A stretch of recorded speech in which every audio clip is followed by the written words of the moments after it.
Hey St. Louis, it's Bianca. And as many of you know, I am now living in California. Oh my goodness, look at my hair. Anyway, I live in the Bay Area, and I just decided to take the time out to make a video because a lot of people were asking me about my journey here to California, and must I say, it has been one hell of a roller coaster. And I mean, I couldn't find a better word or just like term to describe it other than a roller coaster, because you know sometimes I feel like okay, we think about roller coasters, right? Why do we get on roller coasters? When you're going up, the roller coaster, and then you see that drop, there's like that moment right when you're there where you're like, oh no, oh no, oh no, oh no. But as soon as you go down and around and all through these twists and turns and you get to the end, there's all this fulfillment in it. And so that's what I'm going through right now. And it's like, basically, I've realized that when things fall or move out of place, it's for other things to come into place, and there are always greater things. And there's a point where you have to be like extremely resilient, and you have to be true to yourself and follow your passions, and these amazing miracles just happen. And I'm just like, oh my goodness, like this is how people can become successful. Like it's about this faith and like facing your fears, and literally like it's not bullshit. It's like legit. Like you have to be true to your passion. You can't sugarcoat. You can't like wake up one day and decide that you want to be a celebrity or something, and then just because they make a lot of money, and then it doesn't work like that. You have to like know who you are, discover your passion, and then go from that, and that is what you will be extremely successful at. So anyway, I'd basically like to tell you guys about what I call the whispers in your heart. Please excuse my hair. I'm just like California air everywhere. Okay. Okay, so anyway, there's these things that I call whispers in your heart. And so I had this burning desire and these whispers in my heart that were telling me, Bianca, you are supposed to be a motivational speaker. This is why you are on the earth. This is your purpose, and you can't do anything but that. You can try to do other things. You can go ahead, but no, once you do this, this is where everything is going to, like, this is where you're supposed to be at. And so I enjoy helping others, and I always felt like becoming a motivational speaker was going to be something that was not impossible, but I felt like I needed to have, X amount of, resources or certain connections and all this stuff. And then, you know what?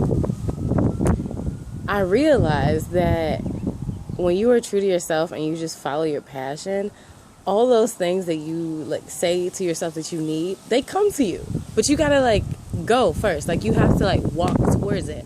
And then you don't need anything. All you need is yourself. You were born alone, and that's all you have. Like you just need to go down that path. As soon as you come down that path, you have to like let stuff go. You make these sacrifices, and then like it's like a hole or something. Like I don't even know. Like basically you just need to move towards your goal, and everything will move out of the way. Things will fall out of place, and you will be thinking like, oh my God, like this is horrible, like I'm not successful, this is not gonna happen for me, like but no, it's like a blessing in disguise, I promise you. And so anyway, I wanted to move to California, and I visited here about a year and a half ago.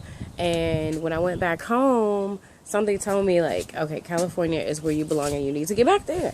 So I began like talking to a lot of people about my desire to move to California, and so many people were like, don't do that, that's stupid, it's so expensive, you don't want to do that. But I mean, it's just like, so many people are pessimistic, and it started like to make me a little bit angry, because people were not supporting my desires. And I'm like, it's my desires, and if you want me to be happy, you should just be like, oh yeah, that's great, like go for it, instead of like, no, don't do that, that's stupid. How is moving to California stupid? Like, I mean, it's like, it's a decision. It's something that ultimately I feel was going to make me happy, and that's how I wanted to live my life. So I got to a point where I just shut up and I stopped telling people that I wanted to go, and I started making like moves like to try to make everything happen. And I didn't know how I was going to get to California because I still haven't got my degree yet, and I didn't have the money necessarily, and I'm a single mom, and I was just worried about like so much. And then, you know what?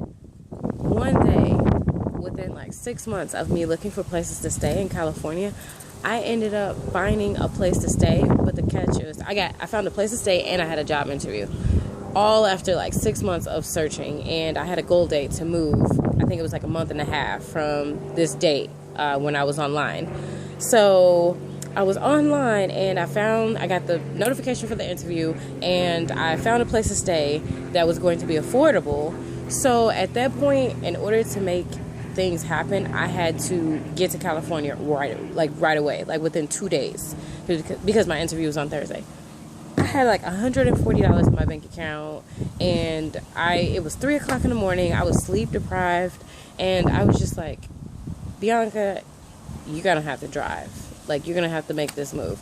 So in the morning time, I called my mom and I said, Mom, I'm dropping Carter off at school. I need to get to California, and can you pick him up on the way? And she was like, yes, I'll do it. I gave her my computer because I didn't even have the money. I didn't have the gas to get there. So what I did was I gave my mother my laptop, had her pawn it, and said, please deposit this money into my bank account because by the time I get to Kansas City, I'm going to be out of gas. So here I am. I dropped my son off at school and I hit the road. And here I am driving across the country. I've never driven this far in my entire life. And I'm thinking like, wow, I'm really doing this.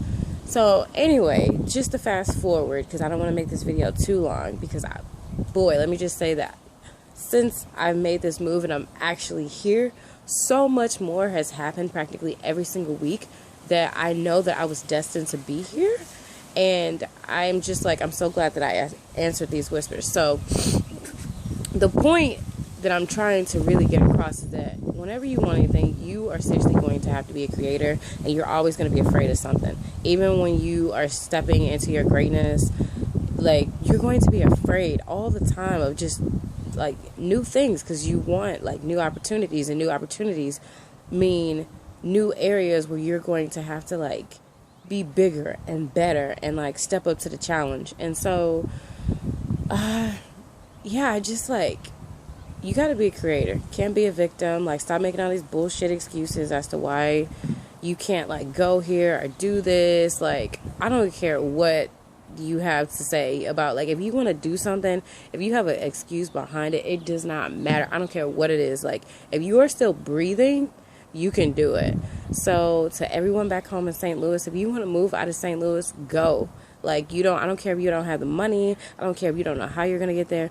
Let me tell you something. When I came here for that interview, I ended up turning down the job. Turning down the job because they wanted me to start the next week. And I was willing to put in a 2 weeks notice, but they were like, no, you got to start next week. So I couldn't. I ended up, coming back home. I had a place to stay, but I didn't have a job. And let me tell you, when I came back to California, I still didn't have a job. I got down to my last $6 in my bank account, and then I landed a job. Let me tell you, like, it was, very stressful. And before I even got to those $6, I sold all of my clothes. And what else did I do? I sold all of my clothes. I sold like all of my designer items. Like, I had Chanel sunglasses and all these nice shoes and all this stuff. I got rid of it all, like, to keep me afloat. And I'm still here.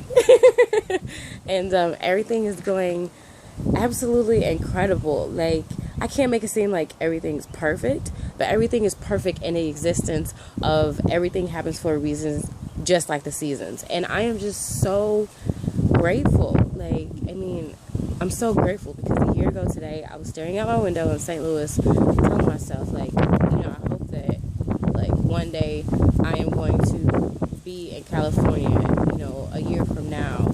And, I'm here.